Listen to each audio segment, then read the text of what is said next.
ವಿಭಾಷಾ ನೀತಿ ಹಿಂದಿ ತೆಗೆದಿದ್ದಾರೆ. ನೀವು ಮಾರ್ಕ್ಸ್ ತೆಗಿಲೇಬೇಕು, ಅದನ್ನು ಎಷ್ಟು ಮಾರ್ಕ್ಸ್ ಪಾಸು ಫೇಲು ರಿಸಲ್ಟ್ ಅಲ್ವೇ ಇಲ್ಲ ಅನ್ನೋ ತೀರ್ಮಾನವನ್ನು ತಗೊಂಡಿದ್ದಾರೆ. ದೇಶದಲ್ಲಿ ಮಾತೃಭಾಷೆ ಬಹಳ ಮುಖ್ಯ. ಜೊತೆಗೆ ಅವರ ಆಯ್ಕೆಗೆ 2 ಲ್ಯಾಂಗ್ವೇಜನ್ನು ಕೊಟ್ಟಿದ್ದಾರೆ. ಸೆಕೆಂಡ್ ಲ್ಯಾಂಗ್ವೇಜ್ ಯಾವ್ದು ತಗೋಬೇಕು ಅದು ಪೋಷಕರಿಗೆ ಸಂಬಂಧಪಟ್ಟಂಥ ವಿಚಾರ. ಸೊ 3 ಲ್ಯಾಂಗ್ವೇಜ್ ಕಲಿಬೇಕು ಅಂತ ಅಂದರೆ ಅದು ಅವರ ವೈಯಕ್ತಿಕ ಅಭಿಲಾಷೆ. ಅದನ್ನು ಪೋಷಕರು ತೀರ್ಮಾನ ಮಾಡ್ತಾರೆ ಹೊರತು ಬೇರೆಯವರು ತೀರ್ಮಾನ ಮಾಡೋದಲ್ಲ. ಇವತ್ತು ಸರ್ಕಾರಿ ಶಾಲೆಗಳಲ್ಲಿ ಗುಣಮಟ್ಟದ ಶಿಕ್ಷಣದ ಅವಶ್ಯಕತೆ ಇದೆ. ಮಕ್ಕಳಿಗೆ 3 ಭಾಷೆಗಳ ಮೇಲೆ ನಾವು ಒತ್ತಡವನ್ನು ಹಾಕಿದಾಗ ಅವರ ಕಲಿಕೆ ಗ್ರಹಿಕೆ ಕಡಿಮೆ ಆಗ್ತದೆ. ಸೊ ಆ ಒಂದು ದೃಷ್ಟಿಯಿಂದ ಇವತ್ತೇನು ಸಚಿವರು ತೀರ್ಮಾನ ತಗೊಂಡಿದ್ದಾರೆ, ಸೊ ಒಳ್ಳೆಯ ತೀರ್ಮಾನ. ಬಹುಶಃ ನಮ್ಮ ಭಾಷೆಯನ್ನು ಉಳಿಸ್ಕೊಳ್ಳಿಕ್ಕೆ ಇಂಗ್ಲೀಷಾರು ಕಲೀರಿ, ಕನ್ನಡನಾರು ಕಲೀರಿ, ಹಿಂದಿನಾರು ಕಲೀರಿ, ಬೇರೆ ಯಾವುದೇ ಲ್ಯಾಂಗ್ವೇಜ್ ಕಲೀರಿ, 2 ಲ್ಯಾಂಗ್ವೇಜನ್ನು ಕಡ್ಡಾಯವಾಗಿ ಕಲೀರಿ ಅಂತಕ್ಕಂಥದ್ದು ಮಾಡಿರೋಂಥದ್ದು ಒಳ್ಳೆಯದು ಅಂತ ನಾನು. ಬಿಜೆಪಿ ನಾಯಕರು ವಿರೋಧ ಪರವಾಗಿ ಅಲ್ಲ, ಬಿಜೆಪಿ ನಾಯಕರಿಗೆ ಸರ್ಕಾರ ಏನೇ ತೀರ್ಮಾನ ತಗೊಂಡು ವಿರೋಧ ಮಾಡಬೇಕು ಅನ್ನೋದು ಒಂದೇ ಅವರ ಗುರಿ. ಅವರ ಕೇಂದ್ರ ನಾಯಕರನ್ನ ಮೆಚ್ಚಿಸಬೇಕು ಅಂತ ಅಂದರೆ ಅವರು ಹಿಂದಿ ಪರವಾಗಿರ್ಬೇಕು. ಕೇಂದ್ರದ ನಾಯಕರನ್ನ ಒಪ್ಪಿಸ್ಲಿಕ್ಕೆ, ಅವರ ಮನವೊಲಿಸ್ಕೊಳ್ಳಿಕ್ಕೆ ನಾವು ಹಿಂದಿ ಪರ ಹೋರಾಟ ಮಾಡ್ತಾ ಇದ್ದೀವಿ ಅಂತಕ್ಕಂಥದ್ದನ್ನು ತೋರಿಸ್ಕೋಬೇಕು. ಸೊ ಬಹುಶಃ ಅವರು ಯಾರು ಕೇಂದ್ರದ ನಾಯಕರಿಗೆ ಮನವರಿಕೆ ಮಾಡಿಕೊಡ್ಬೇಕಾಗಿರ್ತಕ್ಕಂಥದ್ದು, ಕನ್ನಡವನ್ನು ಕೂಡ ಎಲ್ಲ ರಾಜ್ಯಗಳಲ್ಲೂ ಅಳವಡಿಸ್ಕೊಳ್ಳಿಕ್ಕೆ ನೀವು ಒತ್ತಾಯ ಮಾಡಿದ್ರೆ ಆಗ ಅದು ಸರಿ ಅನಿಸುತ್ತೆ. ರಾಜಕೀಯ ನಿರ್ಧಾರ ಅಥವಾ ಶೈಕ್ಷಣಿಕವಾದ ನಿರ್ಧಾರ ಗೊಂದಲಗಳಿದೆ. ಯಾಕಂದ್ರೆ ತ್ರಿಭಾಷಾ ಸೂತ್ರ ಜಾರಿಗೊಂಡಿದ್ದೆ ಕಾಂಗ್ರೆಸ್ ಅವರು. ಅವತ್ತಿನ ಪರಿಸ್ಥಿತಿ ಯಾಕೆ ಸೃಷ್ಟಿಯಾಯಿತು ನೋಡಿ, ಅವತ್ತಿನ ಪರಿಸ್ಥಿತಿಗಳು ಒಂಥರ, ಇವತ್ತಿನ ಪರಿಸ್ಥಿತಿ ಒಂಥರ ಇದೆ. ಇವತ್ತು ಗುಣಮಟ್ಟದ ಶಿಕ್ಷಣದ ಅವಶ್ಯಕತೆ ಇದೆ. ಕಲಿಕೆ 2 ಭಾಷೆಗಳಲ್ಲಿ ಆಗಬೇಕು ಅಂತ ಹೇಳಿದ್ದಾರೆ. ಸೊ 2 ಭಾಷೆಗಳನ್ನು, ಕನ್ನಡವನ್ನು ಪ್ರಧಾನವಾಗಿಟ್ಕೊಂಡು ಉಳಿದಂಥ ಭಾಷೆಯನ್ನು ಆಯ್ಕೆ ಮಾಡಿಕೊಳ್ಳಲಿಕ್ಕೆ ಅವಕಾಶ ಕೊಟ್ಟಿದ್ದಾರೆ. ಅದು ಪೋಷಕರಿಗೆ ಮತ್ತು ವಿದ್ಯಾರ್ಥಿಗಳಿಗೆ ಇರತಕ್ಕಂಥ ವಿಚಾರ. ವರ್ಷ ಪೂರ್ತಿ ಓದಿರ್ತಾರೆ, ಕೊನೆಯ ಮೂಮೆಂಟ್ ಅಲ್ಲಿ ಬಂದಾಗ ನೀವು ದ್ವಿಭಾಷಾ ಅಂತ ಮಾಡಿದ್ರೆ ಗೊಂದಲ ಸೃಷ್ಟಿ ಆಗುತ್ತೆ ಅಂತ ಮಕ್ಕಳಲ್ಲಿ. ಪರೀಕ್ಷೆ ಇದೆಯಲ್ಲ, ಈಗ ಏನಾಗ್ತದೆ ಅಂತಂದ್ರೆ ಬಹುತೇಕರು 3rd ಲ್ಯಾಂಗ್ವೇಜಲ್ಲಿ ಫೇಲ್ ಆಗ್ತಾರೆ. 3rd ಲ್ಯಾಂಗ್ವೇಜಲ್ಲಿ ಫೇಲ್ ಆಗ್ತಾರೆ. ಅದನ್ನ ಗಮನದಲ್ಲಿಟ್ಕೊಂಡು ಸರ್ಕಾರ ತೀರ್ಮಾನ ತೆಗೆದುಕೊಂಡಿದೆ. ವಿಳಂಬ ಆಗ್ತಾ ಇದೆ. ಅದು ಗೊತ್ತಿಲ್ಲಪ್ಪ ನನಗೆ. ನಾನು ಯಾವಾಗ ಹೇಳಿದೆ ನಿಮಗೆ?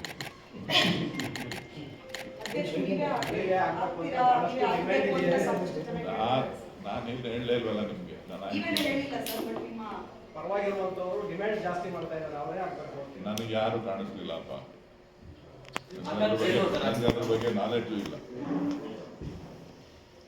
ಸರಿ, ಶಾಸಕರಿಗೆ IPL ಟಿಕೆಟ್ ನೀಡುವ ವಿಚಾರ ಸಾಕಷ್ಟು ಚರ್ಚೆ ಆಗ್ತಿದೆ. ಬಿಜೆಪಿ ಜನಪ್ರತಿನಿಧಿಗಳಿಗೆ ಟಿಕೆಟ್ ಯಾಕೆ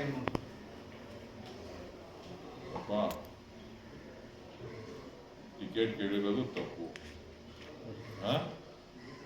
ಈಗ ಯಾರು ಮಾತಾಡ್ತಾ ಇದ್ದಾರೆ ಅವ್ರು ಮಾತಾಡ್ತಾ ಇರೋದು ಇನ್ನೂ ಮಹಾಪರಾಧ. IPL ಘಟನೆ ನಡೆದಂಥ ಸಂದರ್ಭದಲ್ಲಿ ಯಾವ ರೀತಿಯ ವಾಗ್ದಾಳಿಗಳನ್ನು, ಯಾವ ರೀತಿಯ ಪದಗಳ ಬಳಕೆಯನ್ನು ಮಾಡಿದ್ದಾರೆ ಅಂತೇಳಿ ನಿಮ್ಮ ರೆಕಾರ್ಡ್ಗಳಲ್ಲಿದೆ. ಸೊ ಅದನ್ನು ತೆಗೆದು ನೋಡಬೇಕು. ವೈಯಕ್ತಿಕ ಆಸಕ್ತಿ ಇರ್ತಕ್ಕಂಥವ್ರು ಮ್ಯಾಚ್ಗೆ ಕಾಸು ಕೊಟ್ಟು ಹೋಗ್ಬೇಕು.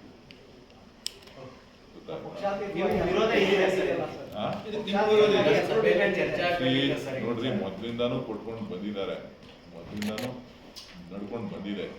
ಸೊ ಇದನ್ನ ಸ್ವಲ್ಪ ವ್ಯಾಪಕವಾಗಿ ಅಪಪ್ರಚಾರ ಮಾಡಲಿಕ್ಕೆ ಬಳಕೆ ಮಾಡ್ಕೊತಾ ಇದ್ದಾರೆ. ಬಿಜೆಪಿ ಶಾಸಕರು ಟಿಕೆಟ್ ಇಸ್ಕೊಂಡಿಲ್ವಾ ಅಂತಂದ್ರೆ ಅವರು ಇಸ್ಕೊಂಡಿದ್ದಾರೆ. ಬೇರೆಲ್ಲ ಸಾಕಷ್ಟು ಸಮಸ್ಯೆ ಇದೆ ರಾಜ್ಯದಲ್ಲಿ, ಅದನ್ನೆಲ್ಲ ಬಿಟ್ಟು ಬರೀ ಟಿಕೆಟ್ಗೋಸ್ಕರ ನಿಮ್ಗೆ ಐಟಮ್ ಸಿಕ್ತಲ್ಲಪ್ಪ, ನಿಮ್ಗೆ ಖುಷಿ ಆಯ್ತಲ್ಲ, ಒಳ್ಳೆ ಚೆನ್ನಾಗಾಯ್ತಲ್ಲ, ಒಳ್ಳೆ ಐಟಮ್ ಸಿಕ್ಕಿದೆ, ನೀವು ನ್ಯೂಸ್ ಮಾಡಿ, ಒಳ್ಳೆ ಚೆನ್ನಾಗಾಯ್ತಲ್ಲ. ತಮಗೆ ವಿರೋಧ ಇದೆ ಸರ್? ನಾನು ಯಾರನ್ನೂ ವಿರೋಧನ ಮಾಡಲ್ಲಪ್ಪ. ನಾನು ಯಾಕೆ ವಿರೋಧ ಮಾಡ್ತೀನಿ? ನಾನು ಹೇಳೋದು ಇಷ್ಟೇ, ಆಸಕ್ತಿ ಇರ್ತಕ್ಕಂಥವ್ರು ಕಾಸು ಕೊಟ್ಟು ನೋಡ್ತಕ್ಕಂಥದ್ದು ಒಳ್ಳೆಯ ಬೆಳವಣಿಗೆ. ಅದು ಏನು ನಮ್ಮ ರಾಷ್ಟ್ರೀಯ ಐಕ್ಯತೆಯನ್ನು ರಾಷ್ಟ್ರೀಯ ಕ್ರೀಡೆನೋ ಅಲ್ಲ, ಅದು ಒಂದು ಕಮರ್ಷಿಯಲ್ ಗೇಮ್. IPL ನಡೀತಾ ಇರ್ತಕ್ಕಂಥದ್ದು ಒಂದು ಕಮರ್ಷಿಯಲ್ ಗೇಮ್. ಸೊ ಕಮರ್ಷಿಯಲ್ ಗೇಮ್ಗಳ ಬಗ್ಗೆ ನಾವು ಹೆಚ್ಚು ಜನಪ್ರತಿನಿಧಿಗಳು ಗಮನ ಹರಿಸ್ತಕ್ಕಂಥದ್ದು ಅಷ್ಟು ಒಳ್ಳೆಯದಲ್ಲ. ಆ ಸ್ಟೇಡಿಯಂ ಸ್ಥಳಾಂತರ ಬೇರೆ ಆಗುತ್ತೆ ಅನ್ನೋದು ಸರ್. ಯಾಕಂದ್ರೆ ಟ್ರಾಫಿಕ್ ಜಾಮ್ ಆಗ್ತಾ ಇದೆ ಅನ್ನೋದು ಒಂದು, ಆಸನಗಳ ಸಂಖ್ಯೆ ಕಡಿಮೆ ಇದೆ, ಸಿಟಿ ಮಧ್ಯದಲ್ಲಿ ಇದೆ ಅನ್ನೋದು. ಈಗಾಗಲೇ ಸರ್ಕಾರ ನಾನು ಸೂಚಿಸಿದ ಜಾಗ, ನಾನು ಆಯ್ಕೆ ಮಾಡಿದಂಥ ಜಾಗ, ಇವತ್ತು ಅದನ್ನು ಸರ್ಕಾರ ಮನ್ನಣೆ ಕೊಟ್ಟಿದೆ. ಸೂರ್ಯ ಸಿಟಿನಲ್ಲಿ ನಾನೇ ಅದನ್ನು ಪ್ರಸ್ತಾಪನೆಯನ್ನು ಇಟ್ಟಿದ್ದು, ನಾನೇ ಅದ್ರ ಬಗ್ಗೆ ಪ್ಲಾನ್ ಮಾಡಬೇಕು ಅಂತ ಹೇಳಿದ್ದು.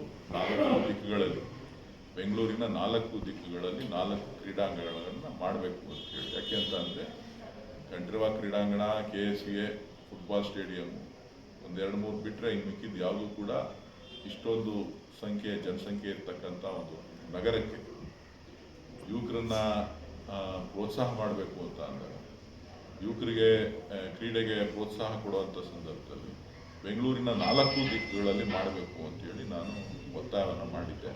ಅದರಲ್ಲಿ ನನ್ನ ಕ್ಷೇತ್ರದಲ್ಲಿ ಲೋಕಸಭಾ ಸದಸ್ಯನಾಗಿದ್ದಂಥ ಸಂದರ್ಭದಲ್ಲಿ ನಾನೇ ಸೂರ್ಯ ಸಿಟಿನಲ್ಲಿ 100 acres ರಿಸರ್ವ್ ಮಾಡಬೇಕು ಅನ್ನೋ ಮನವಿಯನ್ನು ಕೂಡ ಮಾಡಿದ್ದೆ. ಅದು ರಿಸರ್ವ್ ಆಗಿತ್ತು. ಅದಾದಮೇಲೆ ಪ್ಲಾನಿಂಗ್ ಎಲ್ಲ ಆಗಿತ್ತು.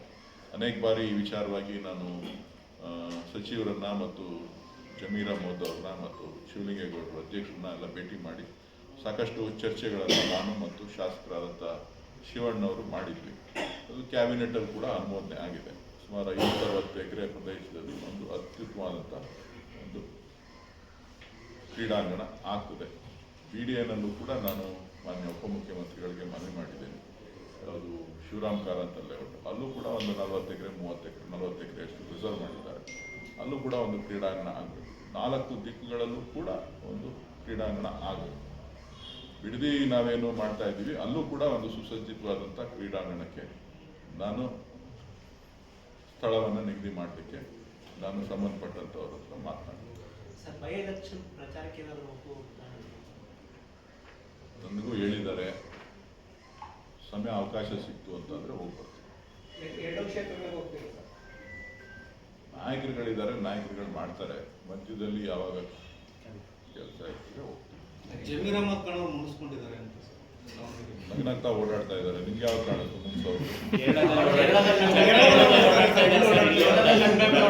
ದಾವಣಗೆರೆ ಕಡೆ ಬರ್ತಾ ಇಲ್ಲ ಅಂತ ಎಲ್ಲೋ ಒಂದ್ ಕಡೆ ಚುನಾವಣೆ ಮಾಡ್ತಾ ಇದ್ದಾರಲ್ಲ, ಅಲ್ಲಿ ಅವರ ಬೇಡಿಕೆ ಜಾಸ್ತಿ ಆಗಿರ್ಬೇಕು. ಕರ್ನಾಟಕಕ್ಕೆ ಅವರು ದಾವಣಗೆರೆಗೆ ಬೇಡಿಕೆ ಜಾಸ್ತಿ ಇಟ್ಟಿದ್ರು, ಆದ್ರೆ ದಾವಣಗೆರೆ ಸಿಕ್ಕಿಲ್ಲ ಅಂತ ಸ್ವಲ್ಪ ಕೇರಳದಲ್ಲಿ ಓಡಾಡ್ತಾರೆ. ಸರ್, ಏನಾದ್ರೂ ಎಫೆಕ್ಟ್ ಆಗುತ್ತಾ ಸರ್? ಏನು? ಈಗ ದಾವಣಗೆರೆಗೆ ಹೋಗಿ ಪ್ರಚಾರ ಮಾಡಿಲ್ಲ ಅಂದ್ರೆ 75,000 ಓಟ್ ಇದೆ ದಾವಣಗೆರೆಯಲ್ಲಿ, ಏನಾದ್ರೂ ಎಫೆಕ್ಟ್ ಆಗುತ್ತಾ? ನೋಡಿ, ಕಾಂಗ್ರೆಸ್ ಅಭ್ಯರ್ಥಿ ಗೆಲ್ತಾರೆ ಅನ್ನೋ ವಿಶ್ವಾಸ ಇದೆ. ಯಾರು ಎಫೆಕ್ಟ್ ಆಗುತ್ತೆ, ಯಾರು ಎಫೆಕ್ಟ್ ಆಗಲ್ಲ ಅನ್ನೋದಕ್ಕಿಂತ ಉತ್ತಮ ಯುವ ನಾಯಕತ್ವವನ್ನು ಅಹಭಾಗಕ್ಕೆ ಕಾಂಗ್ರೆಸ್ ಪಕ್ಷ ನೀಡಿದೆ. ಜೊತೆಗೆ ಒಳ್ಳೆಯ ಹಿರಿಯ ನಾಯಕರು ಅವರ ಕಾಲವಾಗಿದ್ದರಿಂದ ಅವರ ನಿಧನದ ಸ್ಥಾನವನ್ನು ಅವರಿಗೆ ಕೊಟ್ಟಿದ್ದಾರೆ. ಸೊ ಮುಂದಿನ ದಿನಗಳಲ್ಲಿ ಬೇರೆ ಬೇರೆ ರೀತಿ ಏನು ಅವಕಾಶಗಳಿರ್ತದೆ ಅದನ್ನು ಕೂಡ ಕೊಡ್ತಾರೆ. ಸರ್, ಮುಂದಿನ ಎಲೆಕ್ಷನ್ ಅಲ್ಲಿ ಅಲ್ಪಸಂಖ್ಯಾತರಿಗೆ ಟಿಕೆಟ್ ಕೊಡ್ತಾರೆ ಅನ್ನುವಂತಹ ನಂಬಿಕೆ ಇದೆ ಅನ್ನುವಂಥದ್ದನ್ನ ಅಲ್ಲಿರುವಂತಹ ಅಲ್ಪಸಂಖ್ಯಾತರಿಗೆ ಹೇಳ್ತಾ ಇದ್ದಾರೆ.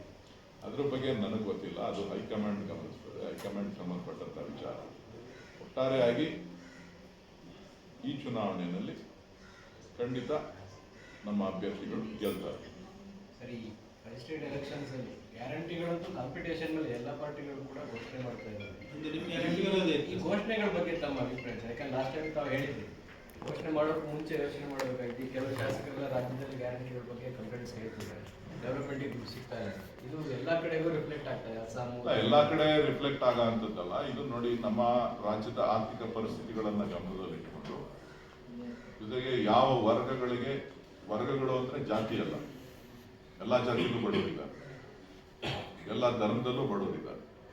ಆ ಬಡವರನ್ನ ಗುರಿಯಾಗಿಟ್ಕೊಂಡು ಸೂಕ್ತವಾದಂಥ ತೀರ್ಮಾನಗಳನ್ನು ಸೂಕ್ತವಾದಂಥ ರೀತಿಯಲ್ಲಿ ಕೊಟ್ಟಿದ್ದಾಯಿತು ಅಂದರೆ ಆ ರಾಜ್ಯದಲ್ಲಿ ಆರ್ಥಿಕವಾಗಿ GDP ಜೊತೆಗೆ ಹ್ಯೂಮನ್ ಇಂಡೆಕ್ಸಲ್ಲೂ ಕೂಡ ಒಂದಷ್ಟು ಆರ್ಥಿಕ ಬೆಳವಣಿಗೆಯನ್ನು ಕಾಣಲಿಕ್ಕೆ ಸಾಧ್ಯ ಆಗ್ತದೆ. ಜೀವನದ ಮಟ್ಟ ಸುಧಾರಣೆ ಆಗ್ತದೆ. ಇವತ್ತು ನಮ್ಮ ಕರ್ನಾಟಕದಲ್ಲಿ ಇವತ್ತೇನು ಕೂಲಿ ಕಾರ್ಮಿಕರಿದ್ದಾರೆ, ಬಡವರ್ಗ ಇದೆ, ಅವರೆಲ್ಲರೂ ಕೂಡ ಇವತ್ತು ನೆಮ್ಮದಿಯಿಂದ ಇದ್ದಾರೆ.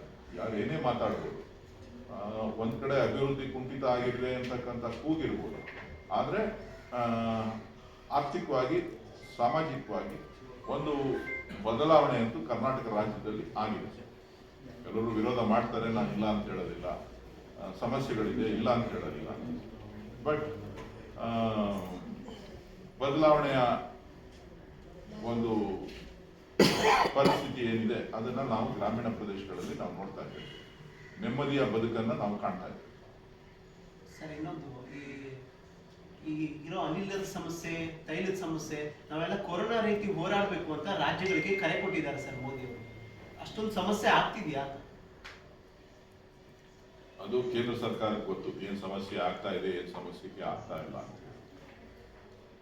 ಒಟ್ಟಾರೆಯಾಗಿ ಇದೇ ರೀತಿಯ ಪರಿಸ್ಥಿತಿ ಮುಂದುವರಿತು ಅಂತ ಅಂದ್ರೆ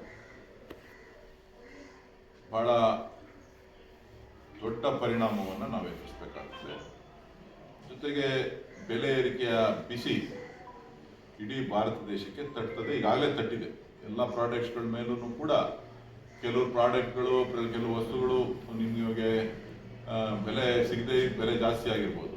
ಇನ್ನು ಕೆಲವರು ಇದನ್ನೇ ಉಪಯೋಗ ಮಾಡಿಕೊಂಡು ಬೆಲೆ ಏರಿಕೆಯನ್ನು ಮಾಡ್ತಾ ಇರ್ತಕ್ಕಂಥ ಹೋಟೆಲ್ಗಳು ಒಂದೇ ಅಂತಲ್ಲ, ಇವತ್ತು ಅಲೈಡ್ ಇಂಡಸ್ಟ್ರೀಸ್ ಯಾವ್ಯಾವ್ದಿದೆ, ಪೆಟ್ರೋಲಿಯಂ ಪ್ರಾಡಕ್ಟ್ಸ್ ಮೇಲೆ ನಾವು ಯಾವುದನ್ನ ಇಂಪೋರ್ಟ್ ಮಾಡ್ತಾ ಇದ್ದೀವಿ, ಆ ಇಂಪೋರ್ಟ್ ಮಾಡ್ತಾ ಇರ್ತಕ್ಕಂಥದ್ದು ಎಲ್ಲದ್ರ ಮೇಲೂ ಕೂಡ ಇದರ ಪರಿಣಾಮ ಬೀರ್ತದೆ. ಪ್ರೊಡಕ್ಷನ್ ಕಡಿಮೆ ಆಗ್ತದೆ.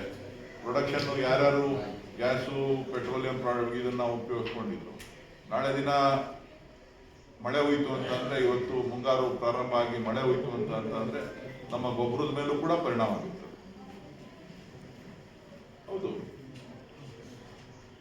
ಅದೇನಿಲ್ಲ ಅಂತಲ್ಲ, ಅದಕ್ಕೆ ಸರ್ಕಾರ ಸಜ್ಜಾಗಬೇಕಾಗ್ತದೆ. ಒಂದಷ್ಟು ಸ್ಟಾಕ್ ಇರ್ಬೋದು, ಏನೋ ಒಂದು 3 months ಆಗುವಷ್ಟು, 2 months ಆಗುವಷ್ಟು ಸ್ಟಾಕು, ಒಂದು ಸೀಸನ್ಗೆ ಆಗುವಷ್ಟು ಸ್ಟಾಕು ಇರೋದು.